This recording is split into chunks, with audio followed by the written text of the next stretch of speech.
Hello guys, full time at the Emirates Stadium. Arsenal 2, Paris Saint-Germain 0. I can hear Waka Waka being played inside the stadium as the fans pour out. A good Champions League night for Arsenal. This was one of the glamour fixtures of the Champions League draw. You'd probably say this one and the away tie into Milan are the ones that really held the most appeal. Atalanta, a big game in its own right, but I think those two were kind of the ones that really drew the eye, and Arsenal have won this one. And a significant victory, really. I think one that stands us in very good stead in that Champions League table, even in these early stages. It was a very good draw in Atalanta, but we needed to kind of nail down that home win to really show that we meant business. I think it was a very efficient performance, particularly in that first half. We took the few chances that we had to get that 2-0 lead. In the second half, there were long periods where we didn't have a great deal of possession, where we had to be disciplined, where we had to hold our shape, but we largely did that and got the clean sheet as reward for it. I thought the defending from Gabriel and Saliba, David Raya and others was excellent, really, in the game. This is not the PSG of old, let's be clear. This is not the PSG of Mbappe, certainly not the PSG of Neymar.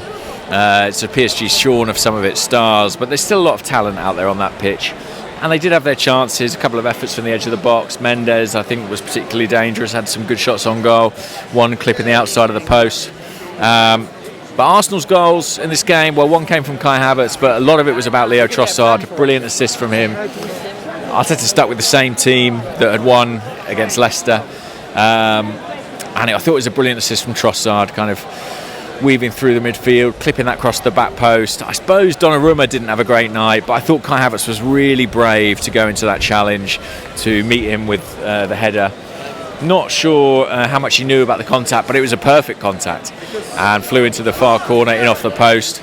I mean, a classic centre-forward's goal. You couldn't really hope for a more typical number 9 goal, and maybe Kai Havertz is showing that he can be that number 9 for Arsenal. Second goal, direct from a free kick. We know we're good on set pieces. We're not normally good in that way. Bukayo Saka's delivery just bending right all the way into the past Donnarumma. I think he expected Martinelli or one of the others to get a contact on it. They didn't, and lo and behold, it ends up in the net. 2-0. I actually thought Saka had sort of been struggling to get the better of his man until that point. So I was really pleased for him to see that fly into the back of the net. He's had a good season so far with plenty of assists, but he'd want to be on the score sheet a bit more often, and that's probably not by design that he got that goal tonight, but I think he'll be very happy with it. And as I say, from that point on, I think we controlled it relatively well. A lot of concern tonight, probably for Julian Timber. Those watching the TV coverage might know a bit more than me. He came off at half-time. Calafiori went over to right-back. I think that shows you the level of flexibility that he's got as a player, by the way, that a left-footer can go in at right-back and look relatively comfortable. I'm not saying he looked anywhere near as good there as he does in his normal position, but I think it's an impressive demonstration of his versatility.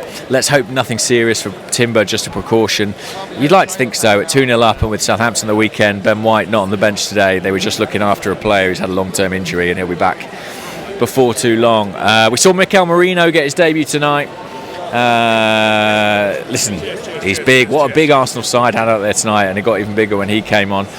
One really nicely executed sliding tackle. I imagine it will take him a little bit of time to get up to speed, but fantastic news that he's back in the squad. I'm sure we'll see more of him in some capacity against Southampton at the weekend.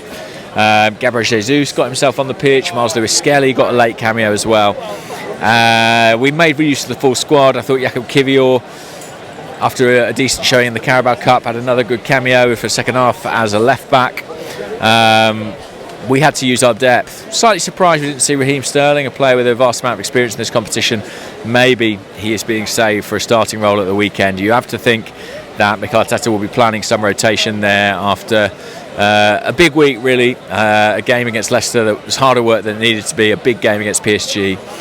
Maybe a chance to mix things up at the weekend. Could we see Raheem Sterling start that game? Could we see Ethan Ranieri start that game? Another guy who didn't get off the bench today, but must be close to a start in the Premier League at this point in time. I'll leave it there for now, guys. I'm going to go and get myself a drink, but I will catch you all soon.